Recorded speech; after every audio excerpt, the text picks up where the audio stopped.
Good morning, sweetheart. Just woke up only. Good morning. I love you, I miss you. Thanks God for another day. I feel better now, sweetheart. 4 days I've got sick. Thank you for that. I hope you will come soon. Love you. I miss you. Good morning, sweetheart. From the other side of the planet. Well, it's been years now since I first started thinking about going to the Philippines. As a matter of fact, half a lifetime ago, 30 some odd years ago, I first started finding out about the Philippines and getting to know Filipinos and Filipinas and working with them up in Alaska, remote Alaska mostly. Um, I think, yeah, when I was in the Army, I knew maybe a couple of people that were Filipinos. Um, that was a real long time ago, 50 something years ago. Yeah, 51 years ago I was in the Army. Wow. So anyway, my life has been an adventure, one right after another. And there's downtime. Sometimes there's years. It's just get up, go to work, come home tired, watch a little TV, go to bed, eat a little something every now and again, and try to figure out what kind of life I want. Well, I'm 68 years old. All that's over, and there's really nothing left but adventure. Well, that's not exactly right, but there's a lot of things to do. There's work to do, but it's still part of my adventure, and I'm not really getting paid for it. Well, I guess I am. You know, I believe that there's work to do and that the time on this earth is short, one way or the other. But I believe that Jesus is coming back very soon. I see people that would never say that. They're saying it. See people that are responsible, teachers of the Bible, and deeply knowledgeable about biblical things, and they'll tell you over and over through the years, time setting's not good. You know, don't try to predict when the Lord's returning. Just live for it every day. And that's true. But now I'm hearing them say it, and I don't need to hear them say it. I see it. The signs are here. And it looks like everything's falling into place. And there's a whole world of people that aren't paying attention to that. But there's plenty that do, and I see it. So anyway, I'm still going to have some fun. I don't think it's doomsday for everybody. It's just doomsday if you're not saved. And I intend to be right with God. So having said that, I'm on a new adventure. Probably 5 years ago, somewhere around there, I started texting different people in the Philippines, and I narrowed it down to just a handful of women that I was interested in going and seeing, and visiting the Philippines also. And as it turned out, I narrowed it down to one, and that was still no guarantee. I always reserve the right to run. If I'm not married, I can leave at any time, and I have many times through my life. Just kind of disappeared. Bump into somebody 6 months later, and they go, "Where'd you go?" Away. So anyway, I went over a little over 3.5 years ago and got to know who is now my wife. And I have never made a better choice. I am really happy with her. I finally got that squared away. It would have been nice if we would have met years earlier, but we didn't. It is what it is. Time's almost up, and the time that's left, we're going to have a good time. We're going to do good, important things, but we're going to have a good time doing it. Well, I got hurt. I was on one of my little mini adventures, going on a hike, and I fell backwards off of a bridge there in Imos Cavite, and I got hurt pretty bad. lost a ton of weight because of internal injuries, and I got sick. I injured my lower spine really bad, my hip, my leg, my ankle, my foot, and I could not walk at all for a little over a year, right at a year. And I came back here because I felt like I wasn't going to survive and I needed doctor's help. I came over and got it, and I believe that's what made the difference. I always think God's involved, and He made a way, got His hand in it. But had I have not come here, I don't believe I would have survived there. So now I took the last of my savings, my tiny little bit of money that I had, and came over, and I'm living off of Social Security, which is the idea, of living in the Philippines, is to save money and live well for the whole month and not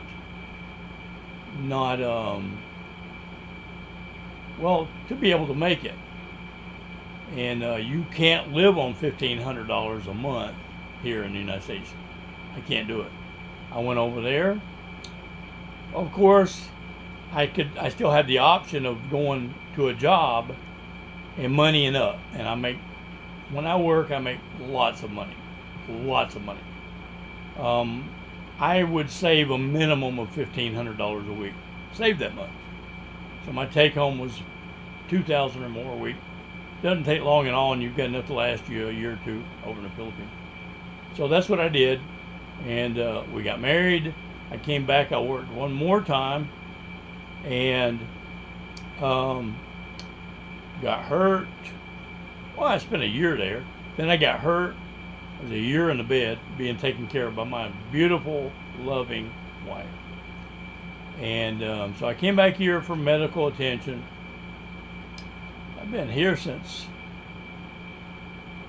the end of January of 25. Been here a bit, half a year.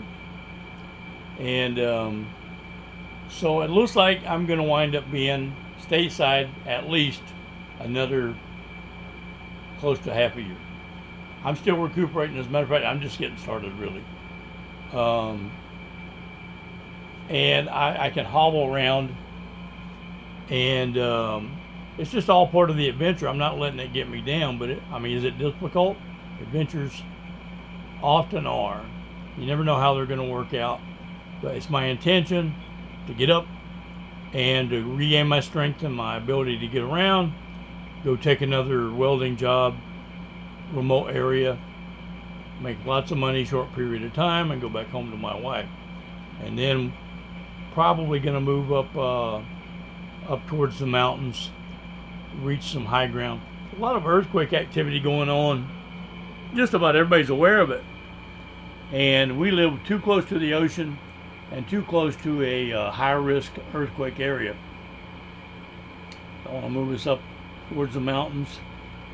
Anywhere you go in the Philippines, except for the Palawan area, you're really subject to a lot of natural disasters very often. Flooding, typhoons, landslides, earthquakes, crocodiles, snakes, spiders, cobras. Oh my God, I hate those. So there's just a lot of stuff, but you know what? It's also wonderful being there. There's bad and there's good, and I enjoyed a good adventure enough to tolerate the bad, just kind of ignore it and have my adventure. So that's where I am right now. I've got to get back to the Philippines. I'm living off of Social Security, and we have to split that. She gets almost half of it, just slightly under half of the check, and at slightly over the half of the check, I still don't have enough on groceries. I get by. I'm managing to gain some of my weight that I lost back kind of slowly. I'm normally 200 pounds or more, and ideal weight 203. I was 220 for years and years and years, but right now I am 164.5 pounds. So I need to put on a little weight. Probably 40 pounds would be nice. 30, 40 pounds, and get some of my strength back. So that's my next adventure. Muscle up, go back to work, and get back home to my wife in the Philippines. So there's so much more adventure yet, and I'll be going up to Alaska before I go back to my wife, and that's an adventure. That's going to be some beautiful footage, and wow, when we get back there, there's so much. We want to go see the elephants in Thailand, and we want to go check out Baguio City on Luzon Island. We already live on Luzon Island, but we want to go check out Baguio or near Baguio and find a place to rent and move to that area. They have flooding and landslides, which is not nearly as bad as flooding and earthquakes. They have earthquakes. They had a really bad one, I think, in 1980. Been a while, but they relieved some pressure. And where we're at right now hasn't been a major earthquake in about 500 years, so the internet says, and they're predicting a 9.2 or something like that. And I forgot how big the wave that they're saying the tsunami would be. So tsunami, I left that off the list. That's the main thing. That's what usually kills so many people. If you have 1,000 or 2,000 that die in an earthquake, you'll have 100,000 that die in the tsunami right after. And I just never saw the wisdom in living in an area that is so prone to disaster and the possibility of a soon death in the family, a soon natural disaster that's going to wipe so many people out. And we're going to have a lot of fun finding a place. We may go to Leyte Island, but that's what we've got in store for the future. And we've got a lot of adventure coming up. A lot of good stories to tell in the meantime. And as always, we want to include God and give thanks to God. I met a black man in Alaska one time. He was driving a cab, and I was so late getting to church that I flagged down a cab. It's not something I normally do.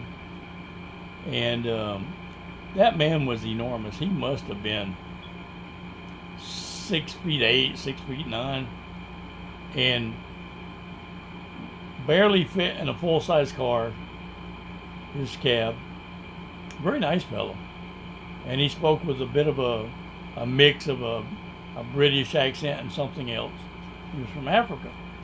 And we spoke about, somehow we got on the subject of God. I was going to church.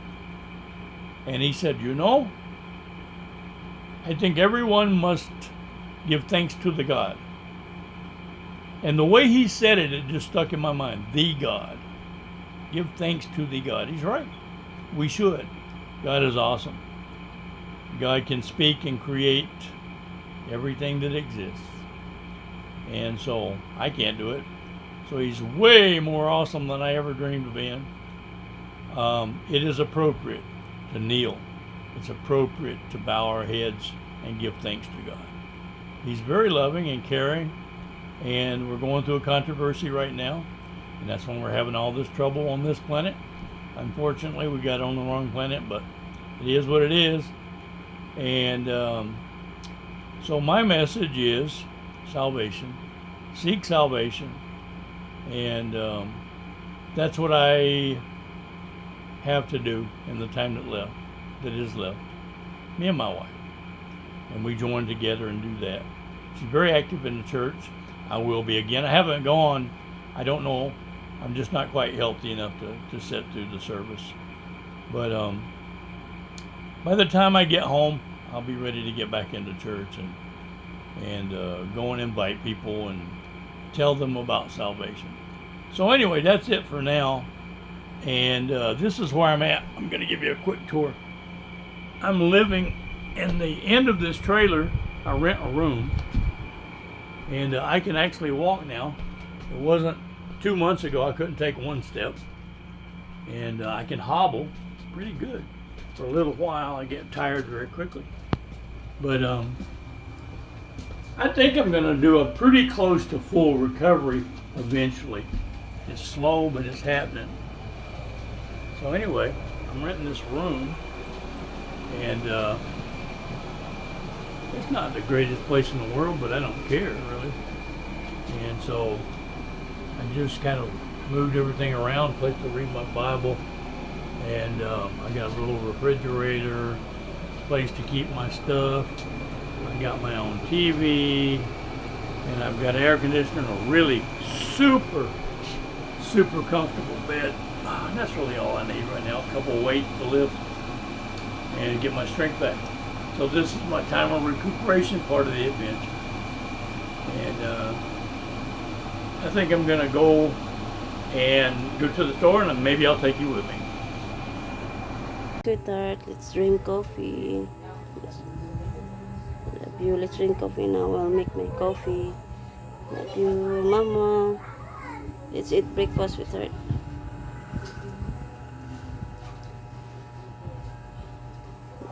Have a good day. Good morning. Thanks God for another day. Let's drink coffee.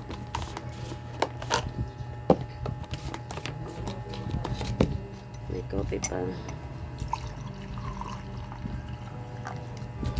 Ano? Drink coffee pa.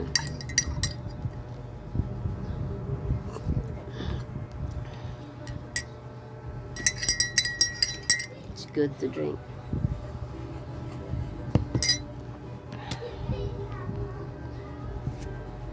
Two.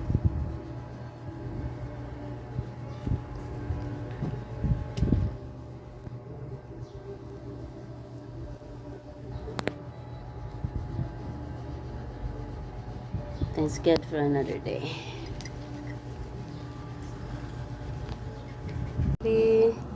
Let's go shopping.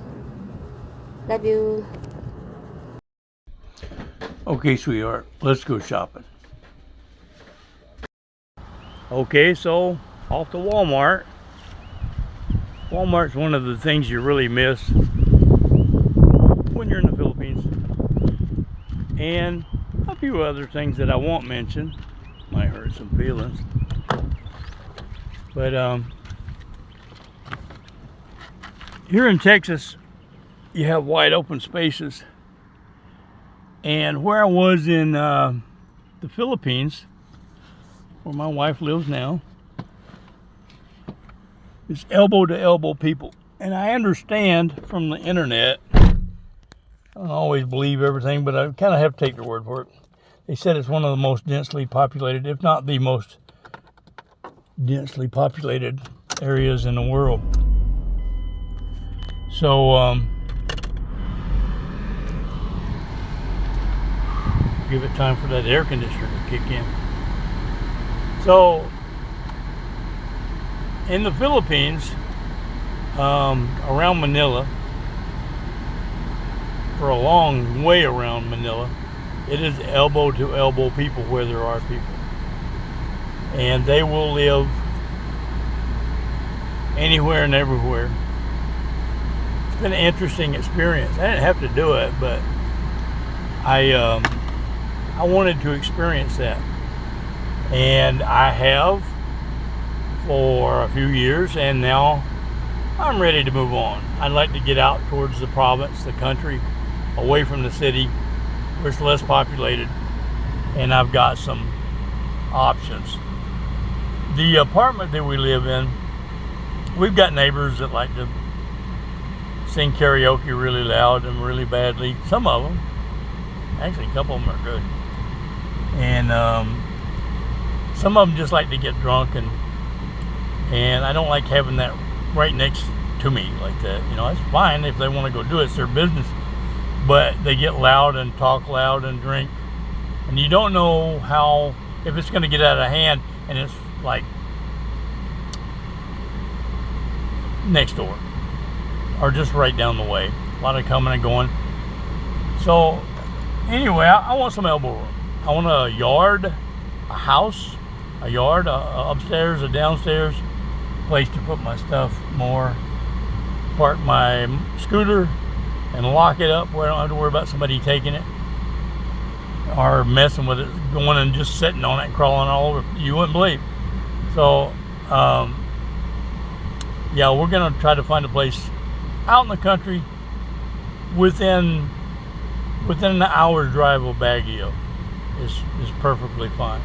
Or on Leyte Island, as long as it's higher elevation, as high as possible, away from the ocean. I like Leyte a lot. I really enjoyed that. And we would probably consider the birthplace of my wife, which is the most peaceful place that you're ever going to see. A little village, middle of nowhere. They finally built a road out there since I visited. And so that'd be convenient. Drive in and get groceries. So anyway, here we go. On our way to Walmart.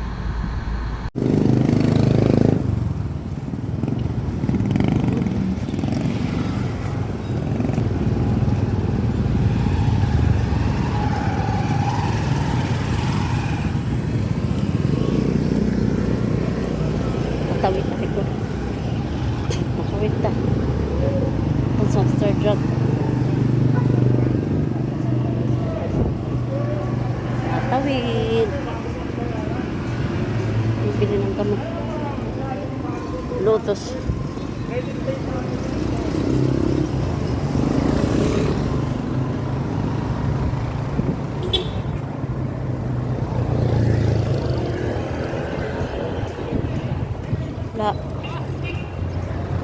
Wait lang. Pasok lang ako sa South Star Drug.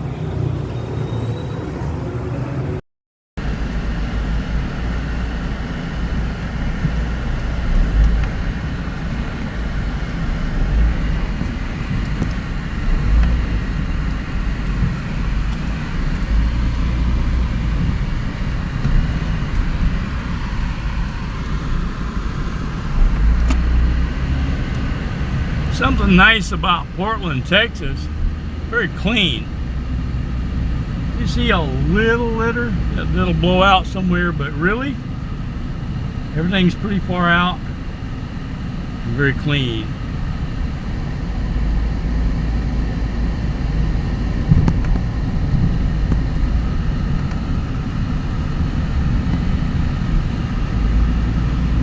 We've got a pretty strict police force here. You don't see that at all in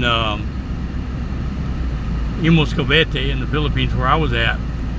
I understand there's places like Dumaguete that, you know, you may have them sit and wait for you, but, you know, to make sure you're wearing a motorcycle helmet or some small thing, and they won't give you a ticket half the time.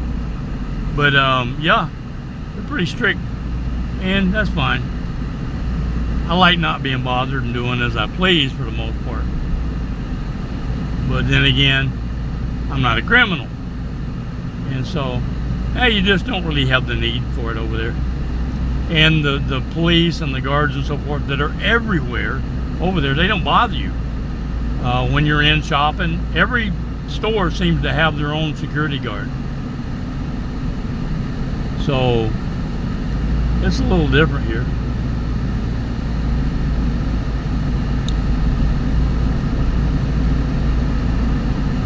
You don't have to watch your speed so much over there.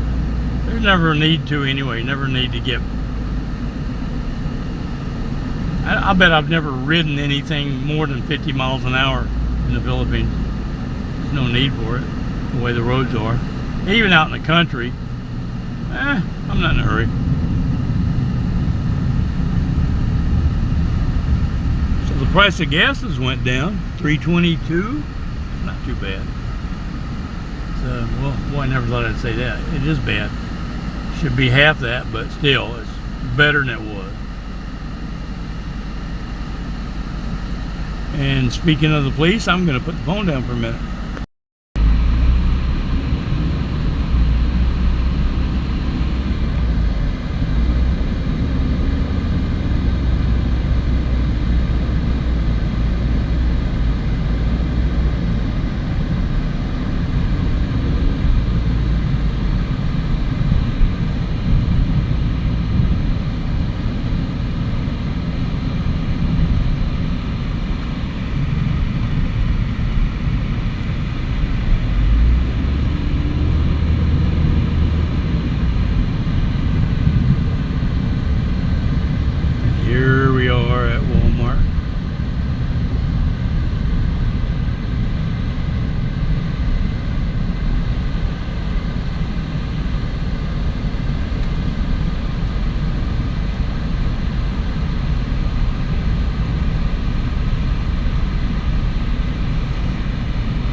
I'm gonna test my driving skills here.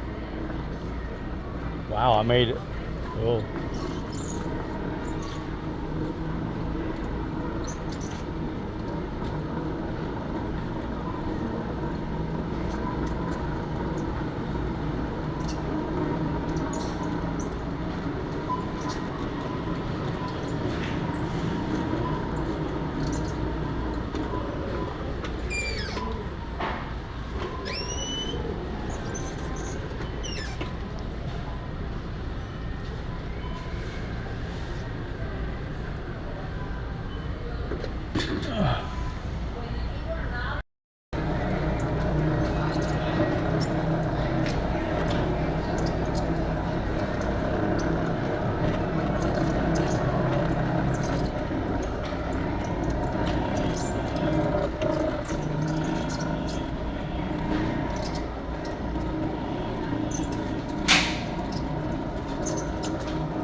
Gonna swing through here real quick. I can get this for now and then I can look on Amazon. Wow.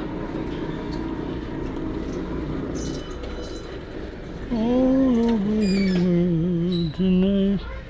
Wow, that's expensive.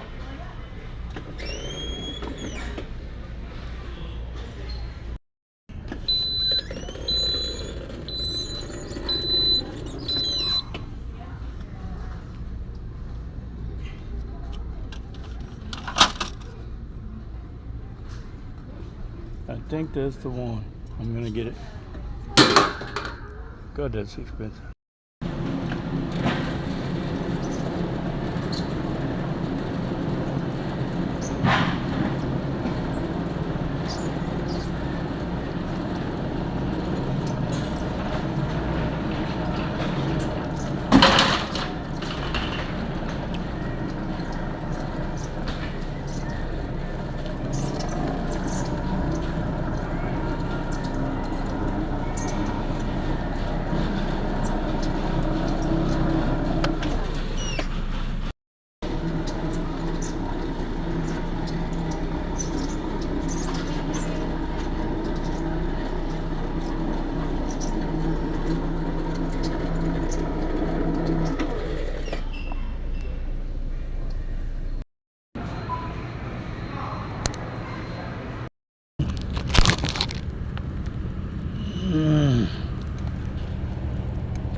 Meron ka dyan? Ah, meron ka rin dyan?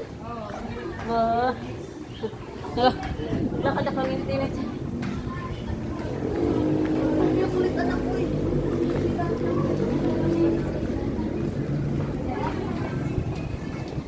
Iko. Iroy. Shopping.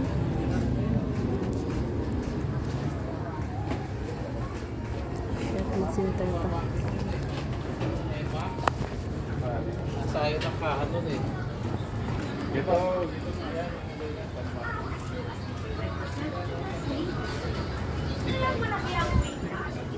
That's a egg. It's a vegetable for also for the egg.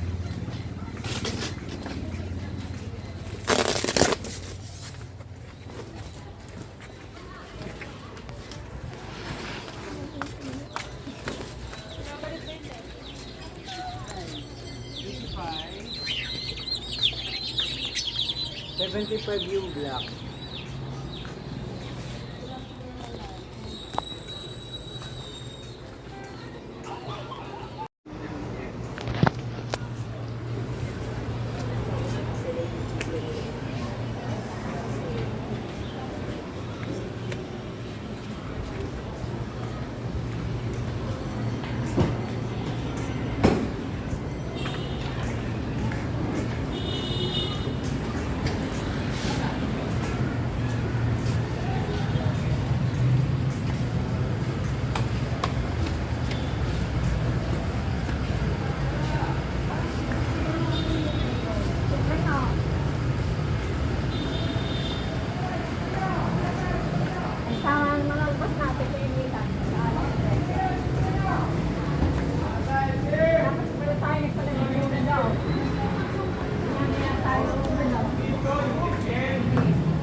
Okay, until next time, sweetheart. Bye for now from the Philippines.